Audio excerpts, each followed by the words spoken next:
Let me tell you about my friends over at Citrus America and their amazing juicing equipment. They're revolutionizing the way you enjoy freshly squeezed juice. They're at the best hotels, restaurants, and markets. Their mission is simple. Develop a unique consumer experience with on-premise juicing, deliver healthy taste options to clientele, and juice more faster. It's that easy. Citrus America supplies the highest quality juicing equipment and solutions in the industry. So whether you're a small business owner or a large corporation, Citrus America has the right juicing equipment for you. Find out more at citrusamerica.com.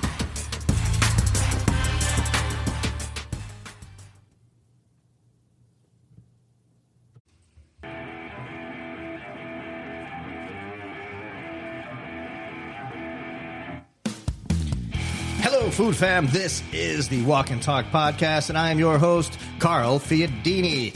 Today, we are podcasting on site at Ibis Images Studios, where food photography comes alive. Get with John Hernandez. Check him out at ibisimages.com. Chef Jeffrey Schlissel.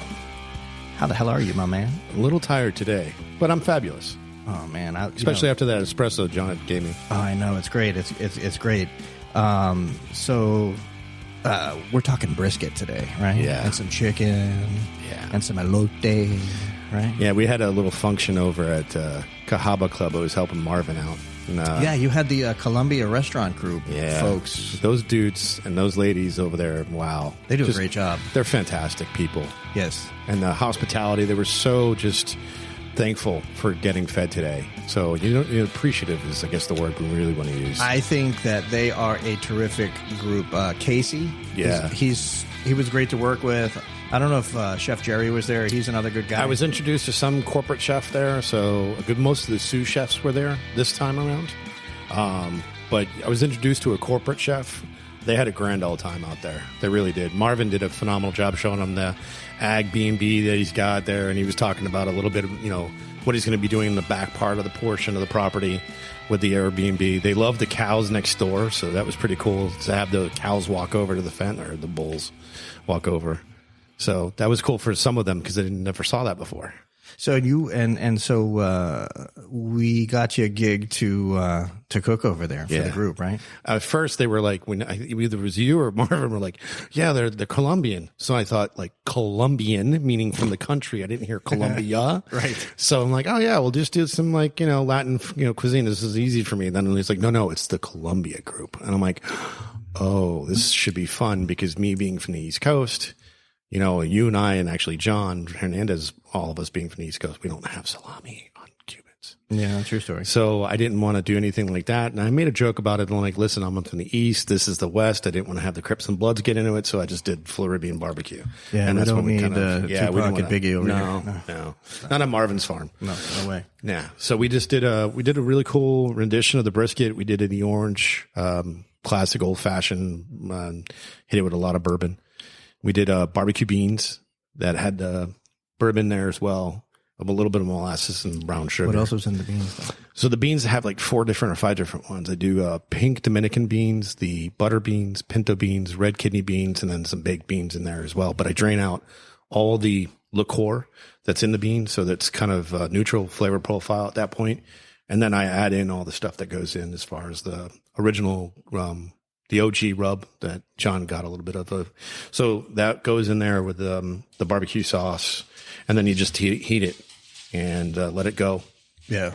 And then we did chicken. The chicken I did an agave and tequila. But I used 2 different types of tequila. I used an añejo tequila, and then I used a mezcal. And the mezcal, I marinated Mandarin oranges for about 3 or 4 days. And then we did roasted or grilled corn. And that was the alote. I used some coletija cheese and some cucumbers and sliced those up. And then we did a rendition, and the guys from Eulalie, they were just freaking out over the watermelon, feta, cucumber, kimchi that I did, that I actually compressed with the añejo tequila. So it had that flavor profile in there. They were just like, this is never even thought of feta and watermelon matched that well. And it's really cool when you have somebody that's in the business that validates some of your flavor profiles. It's really cool that way. Especially from an outfit like that. Yeah. I mean, these guys and the gals over at Columbia Group, they're doing some fantastic stuff over there.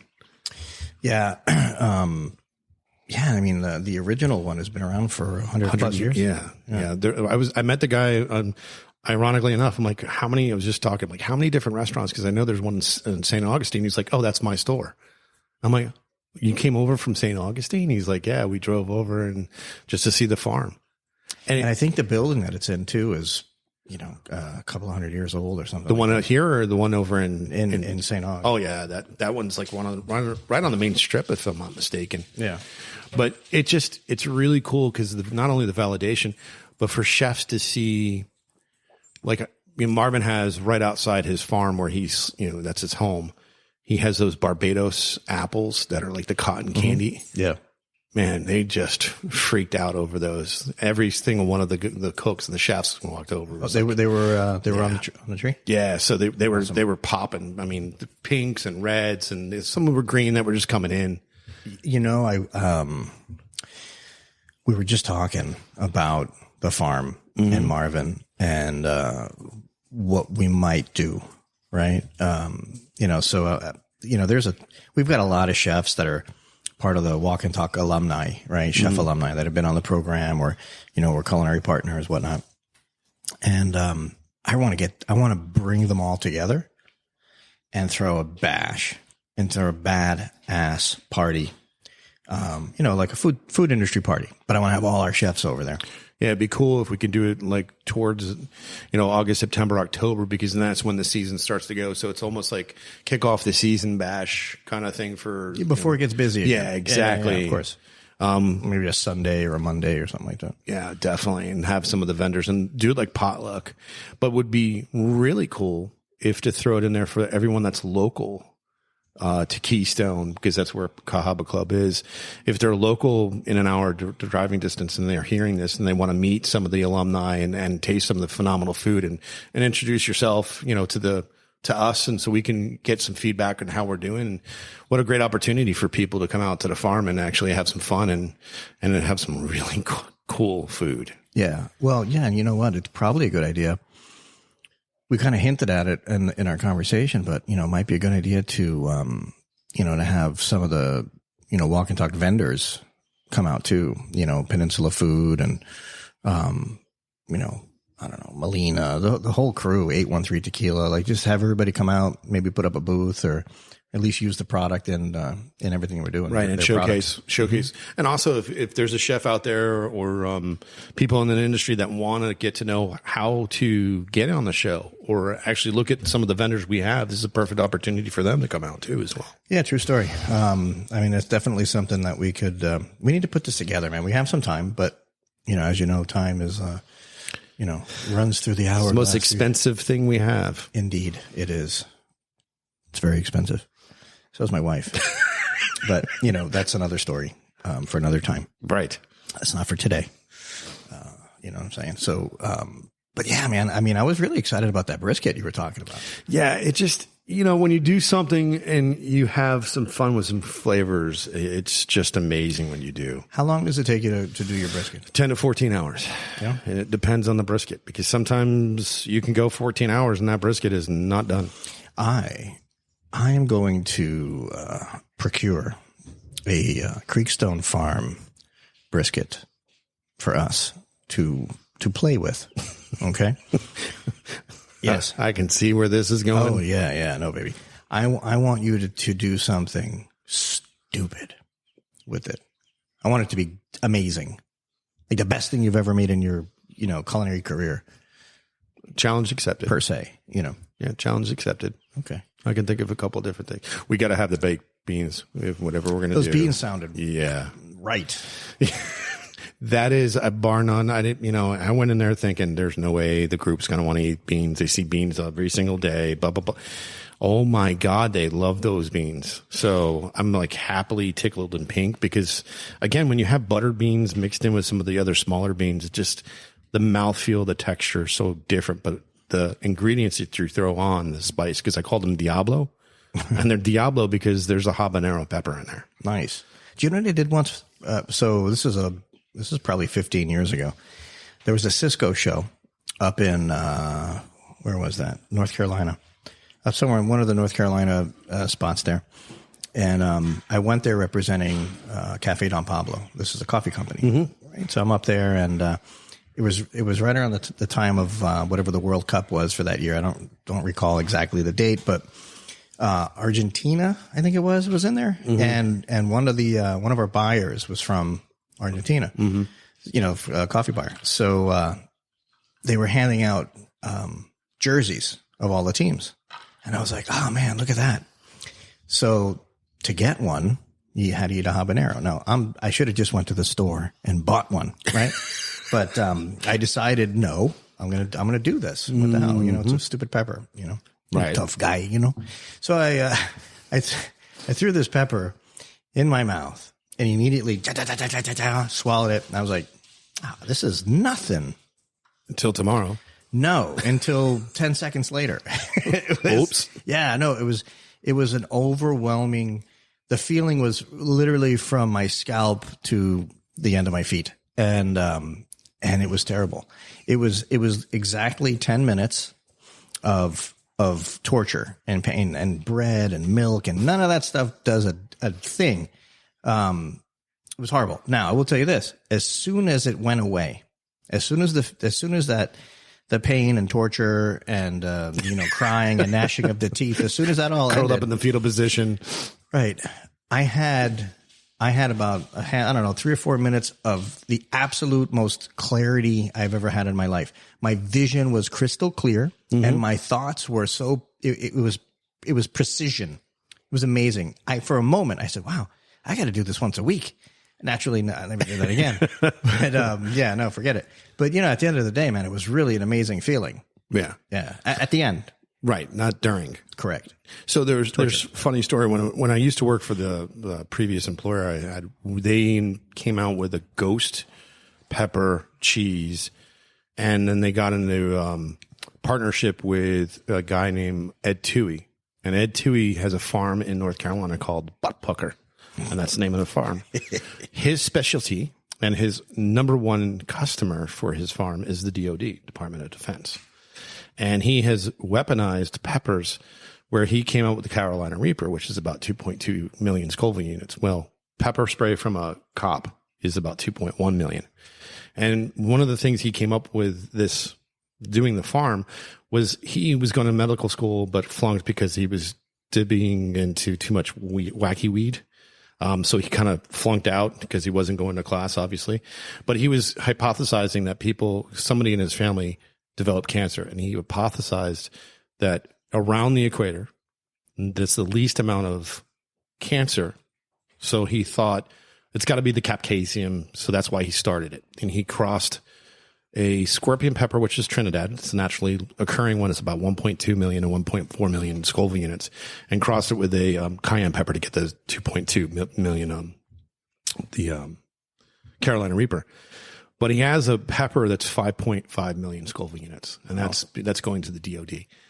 We met him. He's a really cool cat, and you get to, I love Scotch bonnets, which is about 650,000 to about 800,000 Scoville units. And I was at Publix the other day, and I'm like, hey, why don't you guys get Scotch bonnets?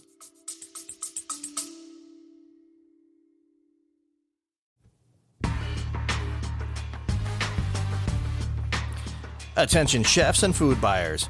Are you looking to improve your proteins program with quality and service by the best in the beef business? Reach out to Peninsula Food Service. With 25 butchers on staff, their services will dazzle you and impress your dining guests. Peninsula is the largest Creekstone farm distributor in the Southeast United States. Let the gang at Peninsula Food Service cut your beef burdens away and ask about their dry-aged program. Look them up at peninsulafood.com.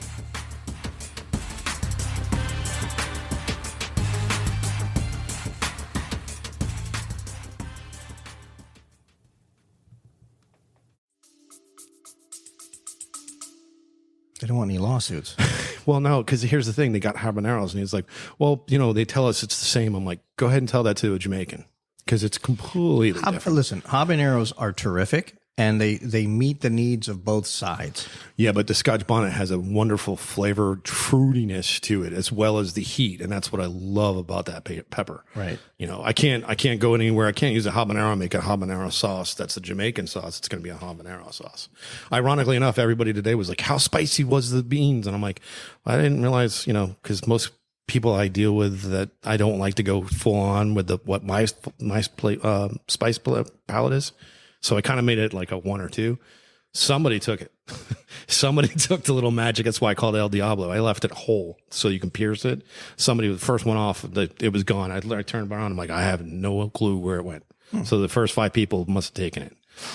And Marvin has it. Right. So I was on a phone call today with a chef that I haven't spoken to in a long time. He was a good friend. His name is Chef Kurt Hicken. All right. He's from South Florida, and he used to work. When I met him, this was like, I don't know, 2011, 2012, something like that. We met. He was at American Social down there on Las Olas. Uh-huh. Yeah. Anyway, he's a good dude, really good guy. And we wound up having a conversation today. I haven't talked to him in years, and you know, he was telling me because he may come up here, may not. You know, there's some circumstances there. And, but he was like, "Hey, did you know there was a car accident several years ago?" I was like, "No." I want to get this guy. I want to get him on the podcast because this guy's story is phenomenal. First of all, he's very awarded in terms of chefdom down there in South Florida, and you know, so he had a great career. He's very talented, knows what he's doing. A few years ago, he's changing his tire on State Road 7, and he gets plowed by a car. He's in a coma for 5 months, right? Went to sleep for 5 months. Had all sorts of challenges, of course, with that. You know, he's working. Not on disability, none of that stuff. I'm so impressed by the just that level of tenacity, like just to like the fortitude you do that, yeah. Like, right? I mean, yeah. So anyway, I want to get him on a show coming up here in the next few weeks, whatever. He's a cool dude. So we'll see what happens there. But look him up, though. I will. Check him out. We definitely got to get Manny on the show. Manny is the gentleman the chef that I flew up to Detroit. Oh, yeah. With Team McLaren. He is right now. I want to do a big shout out to Robert and John and the guys over at Arrow Marketing along with Manny. They're up in Wisconsin right now. They're doing it. So they're doing it again. So the next one is going to be over in Nashville. And my buddy Art Letta is going to be over there this weekend. And he's going to be throwing it down with Manny. So it should be some fun. But let me tell you something. That cooking for 165 people 3 times on Saturday, 3 times on Sunday. And then the timing that you have. People don't realize that what we do as chefs and how much control we have to have over things. And my wife, she hates how much control I have to have over certain things, especially when I'm dealing with the kitchen. But I mean, we literally serve food from 5:45 until 2:00. You know, but this is why I think that there should be more female chefs. Because they want to control everything. You know what I'm saying? Like every chef does. Yeah. I mean, if I just attribute this to my own life. Listen, I love when you actually John's sitting here with his hand in his face. You actually follow one of my good friends, Michelle Matthews, and she's a traveling chef. She's another great person because here's another opportunity for people, and I'm talking male, female, who want to get into exploring what the culinary. So she's cool as can be. Oh, there were some stories even better. Well, you need to go back and check out like the Facebook. There was something she posted something, and she does all the time. No, but it was. I saw your comment. You did, yeah. Okay, but did you see? But then there was like this whole 15 other comments, fiery thread about it. And I'm like, what the hell is wrong with you people? Like, really, your comment was good. It was something to do with how to talk to something, and you made a comment, and I went, "Oh!" And I just sat back. It was literally the poop show, eating popcorn and watching it happen. By the way, John was the model for the emoji face with the hand on the plant. Yeah. Hand well, yeah. I saw that just a second ago. Michelle and I were side chatting. Right. You know, I was like, She's like, no, I didn't take offense to that. I was like, No, no, she there was no won't. reason. Well, there was nothing to be. Yeah, I know, but you have to like a sidebar. You need to find out. She's like my friends really protect me. I'm like, she has been through and there's a lot of people out there have been through the ringer, and she's got a wonderful story.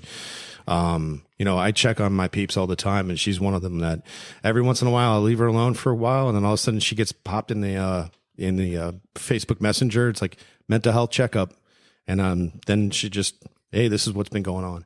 But I love when she gets back to the lady lair and she shows like the feet up on the couch, and she's like, I'm back here. But I guess the reason why I love it so much is because there's so many different avenues, so many different gateways for chefs to do stuff that you never even thought of. Like I never thought I was going to be cooking for Team McLaren. that is such a great experience. Yeah, never in my entire life. And I didn't realize how many other teams do the exact same thing. They all do it. Mm-hmm. Never knew it. Everybody has to have catering. Right. People need to eat. Never thought of it. Yeah. You Who would have thunk it? But the imagine, like we were talking the last time, you have what, three trucks just alone for where they fix their cars, repair the cars, and everything they do, and they actually haul the cars. That's not even including everything else that goes along with it. Right. Like I didn't even when they said 90 people for the crew, I'm like, I'm sorry, what? Mm-hmm. And then you have 75. I mean, I know in Indy, I think they were cooking for upwards of 120 people plus the 90. And again, you're doing it out of the back of a truck. It's a quarter of the truck. I want to go to an after party at the winter, for the winter. Oh, that's got to be sick. Right? You know what's funny? I didn't tell you this, but there's an F1 racer, and his name slips my mind right now. On Racer X? LinkedIn. He heard our podcast, hit me up on LinkedIn because it was the F1 when I showed the pictures of the McLaren race. He jumped on the board. So if you're listening, thanks for joining us, to following us and listening to the podcast. And I completely How do you know that? He messaged me. No kidding. Yeah, right out of the blue. That's so cool. So I was like, oh my God, this is really cool. And he's like trying to get to the big leagues, whatever, he's like, I guess what do you call it in baseball when they're not in the major league? Minor league. Minor league? Yeah, I guess he's a minor league dude. But it was so cool to get his information pop up on my LinkedIn account. As you're going to go ahead and talk, I'll look for him. Oh, sure. Right. Well, that's what I was actually trying to find Michelle's thread because I wanted to see what the topic was. And I don't remember what it was, but it had something to do with like a strong, female trying to find a strong male or, Right, or yes. something like that. And I don't know. So that's Ray Sheehan. So Ray, thanks for following, man. And Elaine, who also listens to the podcast, is the one that introduced Ray to us because she saw the pictures in the film that from Detroit. That's so freaking amazing. Yeah. So it's really cool that the family's growing from just not only culinary, but people in different industries because they hear us and they want to know what's going on. Do you know that we peaked in this month we're at number 35 on Apple Podcasts? That's just in the food category, not like overall, but still like the food category. We were 75, I think. Yeah. 74. Well, it goes up and it changes every day. Right. So, there was a couple of days where we dropped out, but then we came back at 185 or, then it went to 77, whatever, but we peaked at 35, We got to peak a little bit more. I'm saying, well, yeah, but dude, that's such a big deal. Oh, yeah. Well, you are a big deal. I mean, nobody's reaching out to me. They're all reaching out to you and John. John got a thing yesterday from a magazine. I mean, that's amazing. That's awesome. Yeah. Nobody cares about me, and that's fine. I want everyone else to win. I don't give a crap, So, but I am available, people. No, I'm kidding. You know what would be a win-win for everybody? Huh? The Cahaba Club alumni party. Man, that's going to be badass. Whatever we're going to call it. I like what he said. What are we going to do, though? What did he say? He said, in the heat tonight. And I was like, do you remember that show? In the heat tonight? Yeah, remember that show back in the day? Vaguely. The Heat of Night. The Heat of Night. It was the guy who played Archie Bunker. Oh, right. Yeah, right? Yeah, right. He was a cop or something like that. Yeah. My mom, God, she loves that stuff. Every time I hear Heat of the Night, there's that. Who sing that song? Heat of the Night. Heat of the Night. Glenn Fry? No. It was one of the Eagles. Heat is on. No. Oh, it's the Heat of On. No. The Heat of the Night. It was not the Scorpions, but something like that. I don't know. Oh, you're going to go back. White Yes. Snake? Freaking White David Snake. Coverdale. It was White Snake. Yeah. That's David right. Coverdale. John with the random facts. I love it. Remember that old game called You Don't Know Jack? Yeah. John does. I don't. Oh, it was the best because it had the most random stuff just like that with what you just did with Remember John. Trivial Pursuit? That was cool. So it was a play on Trivia Pursuit, but it was more of like, those things you could know. The topic was like history or whatever. Man, I was a kid when Trivial Pursuit came out. I mean, I chewed up all the pieces, like literally. My uncle was awesome at that game, and he still is awesome. He probably watches what's that one where I feel like an idiot? Jeopardy. Jeopardy's awesome. You want to hear something? Here, hold on. This is kind of a cool thing. So I've had a box of toys from when I was a kid. Like I've been lugging this thing around for years. You know what I mean? And the other day I was like, let me see I forgot what's even in there. So I break it open, and there's about, I don't know, 15 or so Transformers. I have these they were huge WWF wrestlers. Oh yeah. Giant, heavy rubber freaking wrestlers. So I had like Hulk Hogan. I had, I've got the Iron Sheik and, Ric Flair. no, was it Roddy Piper? I don't know. I forgot. Yeah. There's another third one, whatever the hell that one. Oh, it was, Andre? no, the one who jumps from the ropes. They all did. No, he was The ultimate, the ultimate warrior. No, man, it was, he was like from Hawaii or something. The Rock. No, dude, I'll remember it in a minute. No, not Rishi. Of course you would remember that guy. No, damn it. I'll remember in a second. Anyhow, but these are things like they've been in there for 40 years almost, right? Well, my son and daughter freaking love it. Like they're playing with it like it's brand new. And that makes me happy. It's the coolest thing ever. Mm-hmm. Yeah. So yeah, the Transformers are in pretty good shape, surprisingly. I wish I still had my Star Wars stuff as a kid. My dad. I had the Millennium Falcon. I'm so pissed, because when I was a kid, John can attest to this. And that's not, I wasn't a bad kid, but I wasn't a good kid either, right? So there was a full of poop in that just look that he just gave over here to my left. Well, John. I used to get in trouble quite often, but I gather that I had everything from Star Wars. My uncles used to bring me garbage bags full of everything from Star Wars. Mm-hmm. And I'm talking about the giant shit, everything. Mm-hmm. Well, one year I didn't do so good in school, like whatever that semester was, and everything got thrown the hell away. All of it. Everything. And I didn't just have Star Wars. I had you remember when, oh God, what was it called? The Medusa, came out in 1981, the movie Clash of the Titans. Clash of the Titans, yeah. I had all of that. They were cast iron, made amazing. Everything. I had sets from all these different things. Everything got thrown out. All of it. So my cousins, one of them's 10 years older than me, and the other one's a couple years older than me. So I used to get the hand-me-downs. Mm. I got all their Matchbox cars from the 70s and 80s, yeah. I got their Wacky Pack cards too. I still have the Wacky Pack cards. Brought them out recently and showed Jillian. She's like, "Oh, those are cool, Dad." Yeah, I found some Garbage Pail Kids too. That I had to. I gave away all my Matchbox cars. What? All of them. Yeah, stupid. I found a bunch of those too. But I still have my comic books. I would. Yeah, I believe it or not, I still have maybe a foot or so worth of comic books. I wish I only had a foot. I have to go where John sold his because I want to sell mine. Yeah, but mine were in terrible condition because I used to fold them, put them in my back pocket. I was that, no. I didn't collect them. I was just, I collected them. They're all in the special plastic that doesn't, have the acid on it. The paper doesn't have the acid on it.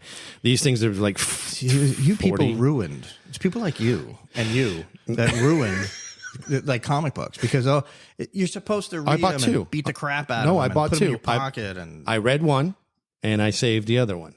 So I have the number 4 edition of Teenage Mutant Ninja Turtles in mint condition. The thing's worth, I saw recently, was $1,000, but I didn't sell it. So until I sell it, it's not worth anything. That's not like you. Yeah, this is true. Let's be honest. Yeah, that is true. Thank God he's not HR because we would be there every day. Every day, Every Good thing hour. What I can find for these things. Right? Yeah, thank God. Wow. Oof. email, bing, indication, bing. What is this? We should get a little more comments and emails when we post too. Like, if listeners. That's the thing that. So you want to know what annoys the hell out of me? Let me tell you. Besides me. Well, no, you don't annoy me ever, really. But I will tell you what annoys. Well, there's a couple of things. There are a couple of things, but I mean, there's very few. Barking tree spiders. We have so much activity that swirls around what we do. Whether it's the Dirty Dash cocktail hour, or if it's restaurant recipes with Chef Jonathan or Chef Matt or whoever, the podcast, all the stuff. Like, nobody comments. Yeah, I know. What the F is wrong with you people? There's some people that do comment. I mean, they're out there. Yeah, I mean, but Susan that reposts from LinkedIn, she does a phenomenal job. Time out. Hold on. Yeah. I'm not talking about when I repost on the social media platforms. If I put something out specific on like Facebook and I ask a question or something like that, I get tons of response. It's on the Spotify or the Apple. Yeah, that's what I'm talking about. Like on the actual platform itself. Right. On YouTube, on Spotify. I don't understand. I don't know what I have to do, but I'm keeping my clothes on. I can tell you that. Thank God. You're not going to talk me. You're not talking me out of my pajama. Yeah.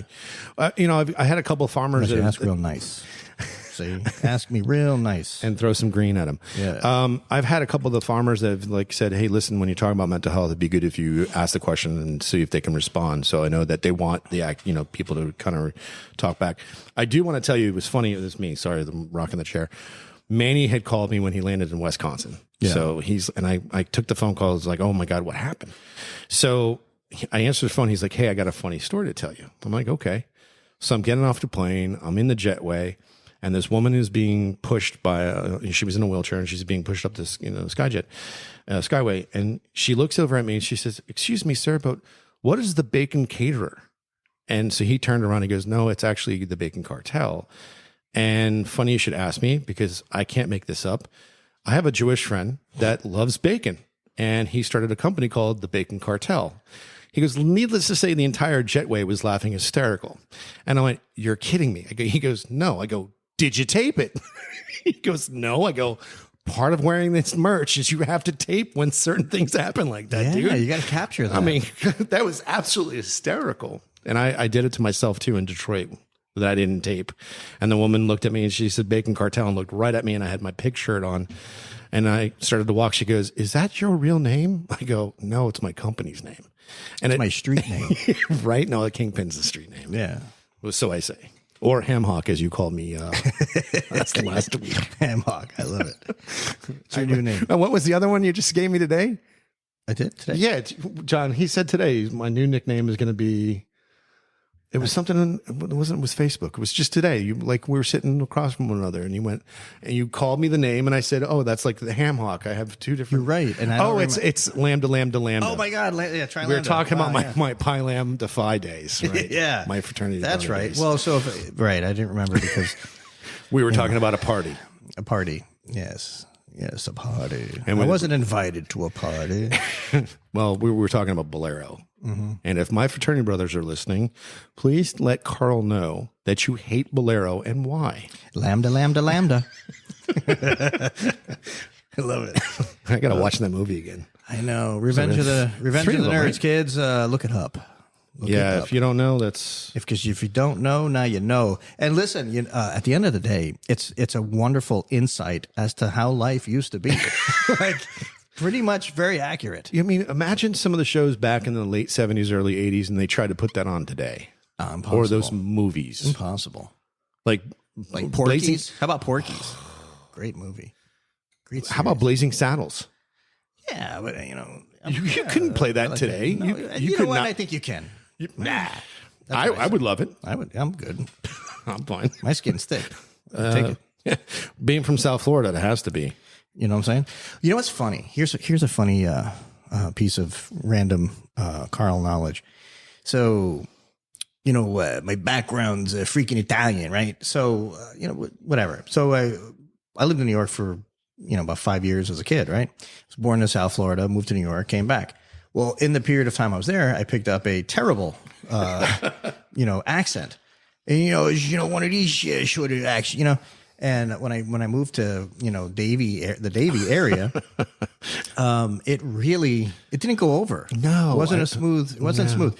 So they were, growing up there, you become friends with everybody, but first you got to fight. You fight people because they don't like the way you look, where you're from, your accent, none of that stuff. And that was me.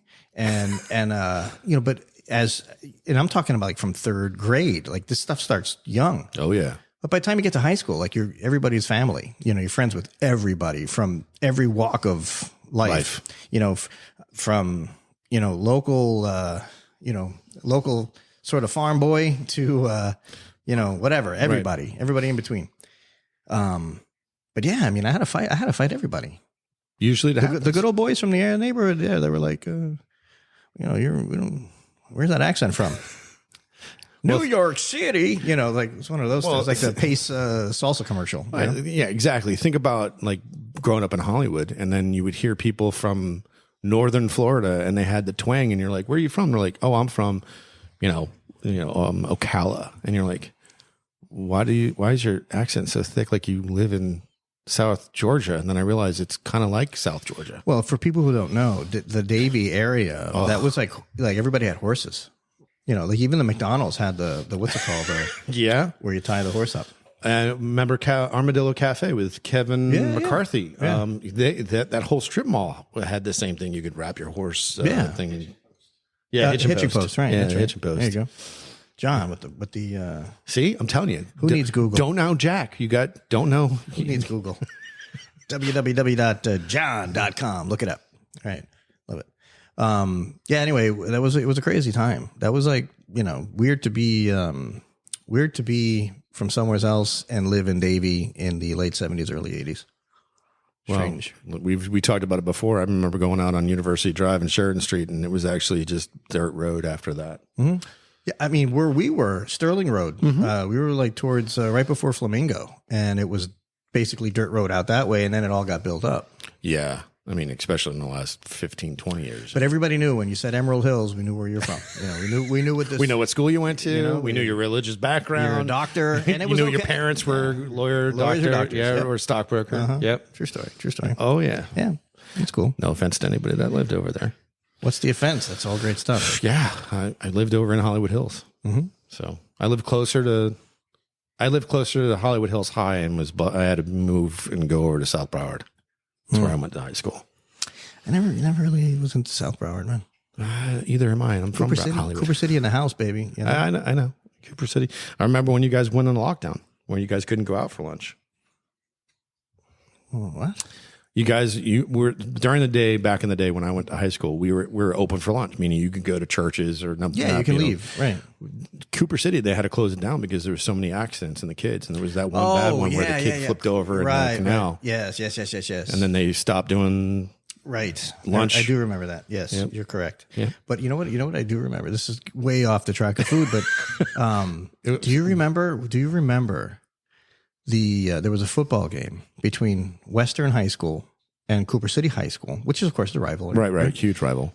Where the benches cleared, and not only were the teams fighting. Well, yeah, but everybody in the stands. The coaches and the stands, everybody was. Yeah, that was when they called the cops in and had that huge. It was a huge thing. But that was like every Friday night. No, man, this was serious. This was like that's like MacArthur playing South Broward or Hills playing South Broward. I'm talking about like coaches. If I'm not mistaken, a coach got clocked in the head with a helmet. Like everybody was fighting. Everybody was kung fu fighting. Exactly. You know what I'm saying? But yeah. All right. So, what are we cooking next? I heard brisket. I heard it. I said it. I said brisket. I guess that's what we're going to cook next. Well, I mean, Marvin was talking about a whole bunch of different things that he wanted to do, and so it doesn't matter to me. It's whatever we want to do.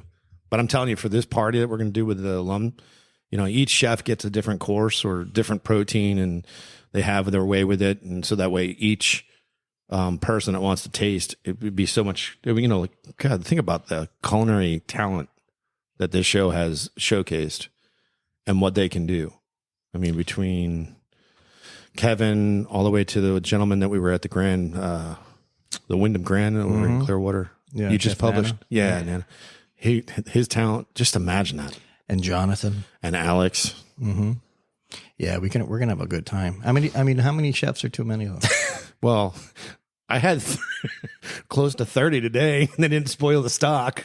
No. I mean to cook though. I know. I don't know. It depends on like what kind of people we're going to get, and I think if we're going to open an invitation to people coming out, is this going to be for the random foodie, or are we doing this for like a appreciation day for chefs? I think it's appreciation for chefs, but I also think we should get some social influencers, like the Tampa Bay mom that does the Tampa Food Mom. Yeah. Who's a friend of my nephew's. I think she should come out. I think she would have a blast. Oh yeah, no, we can. Yeah, now you're talking. Now you're using your noodle. Yeah, I think if we get some of the social influencers and then they can showcase some of these talent. Man, imagine Mike coming out there. Yeah. Michelin star Mike. Oh yeah. Calantis. That talent alone, it'd just be amazing. Yeah. But not just to have like him do like Michelin star, have fun. Yeah, no, I want to have a good time. But everyone to make craveable food. Because I don't know many places where you can have that much talent in that. I can't stop thinking about that sandwich from the other week. I'm not even kidding. Well, John's still thinking about the dumplings. Yeah, the dumplings were fire, but that sandwich was something else. That was a different sandwich. That wasn't a normal good sandwich. That was something else, man. Like that needs to be on a menu. It will be. That needs to go on a menu. Yeah, it would definitely will be. Again, like I told you, chicken's not sexy. No, there's nothing about a yard bird that you look at and be like, oh, well, I gotta have that. And fried chicken, yeah, every day you can definitely find something that's really good about a fried chicken sandwich. Yeah. Like your Lovebirds, right? That's local by you, John. But I still have to try them out, check them out. Can never get in. Every time I go there, there's like the parking spot. Well, I still need to get to that brisket. What is that thing with the the brisket stop? Oh yeah, the brisket shop. Yeah, the brisket shop. I got to go to see him. And then John went over to Marcos's place last night. He had a great meal over at 1961 in downtown Lakeland yesterday, the Cuban restaurant. Yeah, 1961. Yeah, we need to get him on that. That's another one that'd be great on the show. He's got such hospitality. Did you tell him that you were part of the show or anything like that? You should have. No, John doesn't do that kind of stuff. You should have. There's times I do. Well, I try not to at all. Sometimes my daughter kind of like, oh, he's the chef. I usually wait until the end of it, and then I usually say it. But Marcus caught the tattoos and asked. So I was like, yeah. So that's when I got up from the table, and he was like, here, let me show you my test kitchen and my catering hall. And I went around. I was like, holy cow. I mean, on the outside, it doesn't look anything what it does in the inside. It's really, especially for downtown Lakeland. Because what's that one on the corner? Henry's? That's it's iconic. It's on the... Yeah. It sucks when you're like, oh my God, it's iconic. Everyone knows it. And then when you forget your name. I don't have any idea what you're talking about. No. It's I think, well, when I used to work for the previous broadliner I worked for, Archie, may rest his soul, used to go there all the time. He had like a seat with his name on the back of it. That's how he had been going there that long. So it's been there for years. But that's usually the icon that was there until Marcus got there. And, there's diamonds in the rough all over the place. You just got to look for them. And Anthony Bourdain says the best, support local. Oh my gosh, yeah. And what week is today? Restaurant week, right? It is indeed. So this is the perfect opportunity to get off your butt, stop calling Uber, save $20 on those fees, and go give it to the restaurant. Go give it to a server. Don't forget what we have coming up on Monday. On the 19th. Oh, did your shirt get tracked yet, or your jacket? I haven't heard about it. I got my jacket coming in tomorrow. Oh, I don't know. I didn't order one for me. Wait a minute. What are you talking about? I ordered it the same time you probably did. So it should be the 16th, right? Yeah, but I didn't get Harry's Seafood Bar and Grill. I didn't get any tracking information. You didn't? I don't think so. Check your spam. It was from Jennifer Rodriguez, I think it was. Jennifer. Okay. Just check from Jennifer, because I got it. It should be in tomorrow. Okay. The new cartel one. But then the merch from Walk and Talk is coming too. He did a... You need to post that. Say it's dope. It's dope. Yeah. Especially with the on-air on the back, like what Patrick gave you the on-air. Yeah, Patrick Kelly with the on-air sign. It matches perfect. You didn't see that. I did an audible at the end. John? Yeah. Yeah, it was John sweet. hates when I do that, but It really, it's cool because from the back, you won't have to have the light. It's going to be there. It doesn't flash. It's just red. but the batteries, like you put the, I'm kidding. There's no, but it's basically the on-air sign. You know how like Under Armour has the thing right back here? Well, back there, right on the neckline there is the an on-air. It's pretty cool, man. Yeah. Yes. You got to post those pictures so people can see it and kind of like, this is the merch and you know what I mean? Yeah, for sure. Definitely. Yeah. Yeah. But that's not The for me to 19th. wear. I got that for Jeff. Yeah. It's chefs. Yep. The chef alumni and stuff like that. That's going to be great. Because that's You got to talk to those cats. well, with Victor, he listens. Vic, you know, I know you guys aren't cheap and stuff, but neither are we. Let's work this out. Yeah, we will. Lucian and over there, a new chef. I mean, you guys need something done, and they've been with the ACF. I don't know how many years. Yeah, we gotta work this out. Mm-hmm. You know? And I'm not playing games here. Oh, okay? I know. I'm like, okay, buddy. I'm dead serious too with it, that's what especially with the. You know, I love when Victor said, "Oh, this is the one I made for somebody who's famous," and it had like the trim of the color, and I'm like, okay, it has to be pink before I would get it because that's the brand for me. It's pink with a pig. And he did a mock-up almost immediately. I'm like, I hate you, take my money. He's like John every time I come over to John's studio. I just got a Willie, our production guru. Free Owiwi. Yeah, we got the White Claw.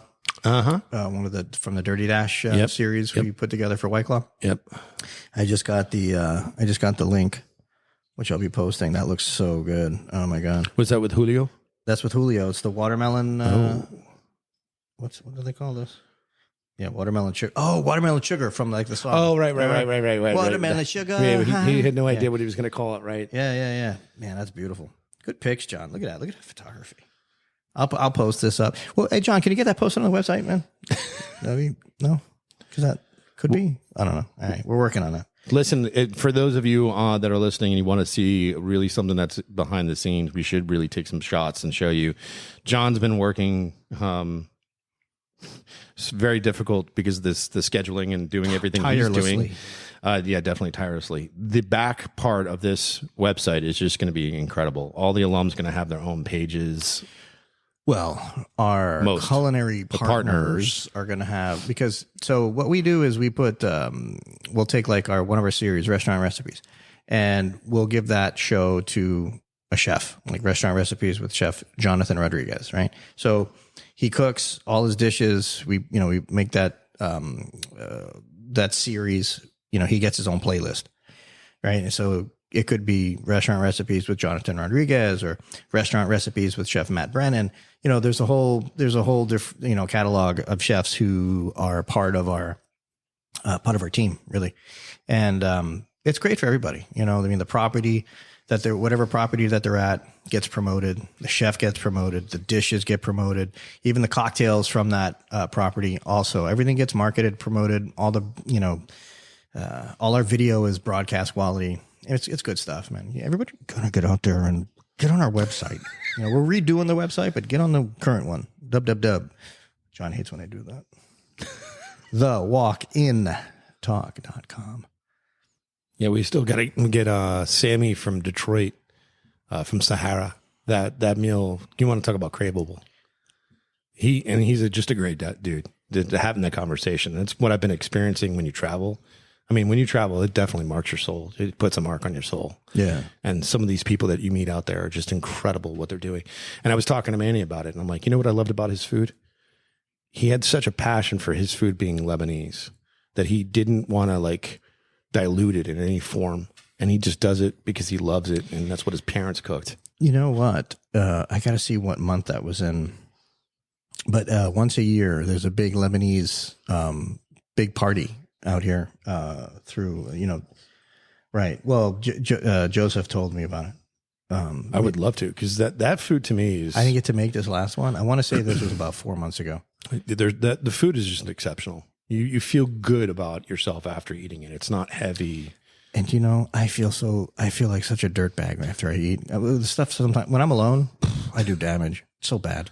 Oh, yeah. Having a food addiction does the same thing to you, man. I know. it's terrible. You look for that high. You know what stinks is, like I'll call my my food addiction person and my sponsor, and I'll be like, hey, I got a flat iron steak. Can you do it? And we end up getting together and we eat. You know what I mean? I'm kidding. This is a made up story. But that's what would happen. If I did have that, that's what would happen. It would be like, man, I was thinking about barbecue, this or that. And he'd be like, yeah, me too. The coleslaw with the, nice. And I'm like, all right, meet me at Flanagan's. Like, all right, forget this crap. All right.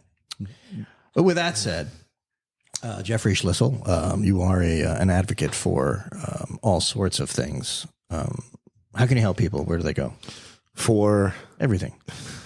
If you're in the industry and you have some mental health issues and you don't have money, Chow is one of the resources you can go to. You go to Ben's Friends, Not 9 to 5, food addiction. Reach out to me on my social media handles, The Bacon Cartel.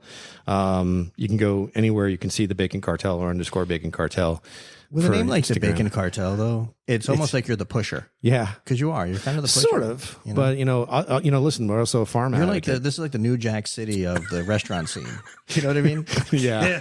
I'm just saying. It was funny because I was telling the guys about the sauce and the different names I was going to come up with, like the CBD and the other slap that, and they were like, "Oh, definitely do the slap that." And I'm like, "Okay, well, I'll have to get with John because he's going to have to do the graphics on the label, so that's coming next." So yeah, John's not going to do that. He's not going to do the SHIT one though, but no, yeah. I don't think so.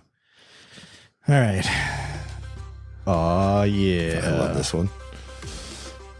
Yeah, it's cool. Look, so what I want you guys to do out there, I want you to go to thewalkandtalk.com and just keep an eye on what we're doing. We've got the podcast, the Walk and Talk podcast. We've got the Dirty Dash Cocktail Hour on YouTube, and we've got restaurant recipes on YouTube as well. And this is all broadcast quality stuff.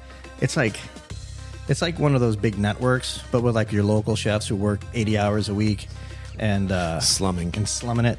But the food quality is fantastic, and some of these places you really need to go check them out. It's what I love is I had a friend of mine call me the other day. That music is pretty badass. Thanks, Pablo. This is what's really cool. One of my friends called me the other day and like, I listen to the podcast, but I really like watching the podcast on YouTube. So that was really cool to hear. Yeah. So thanks for the feedback. Yeah, and I appreciate that as well. I mean, once we get to a like we've been doing here at Ibis Images Studios. It's fifth. Yeah. Well, you know what? We just, I want to start, and we talked about this a little bit, John. We're going to bust out the cameras when we go on site to these beautiful hotels and restaurants. When we're not doing that, we don't need cameras because, we're a couple of ugly dudes anyway. Nothing really matters. You know what I'm saying? I'm fine with that. All right. Now, here we go. Hey, listen, Jonathan, you over there, and Jeffrey over here. Oh, my God. I'm losing my mind. Losing it or lost it? It's gone. I don't even know where it is. Oh my goodness. All right. So listen, keep a lookout what's going on with Walk and Talk. We are going to put on an event, and it looks like it's getting closer and closer. And pretty soon, there's no denying it. It's going to happen. Oh, it's going to happen. Yeah. And people out there, reach out to us, man. I want a freaking email or a text or any damn thing, like message. Carrier pigeon, whatever. God, smoke signals. All right. Appreciate you guys. We are out.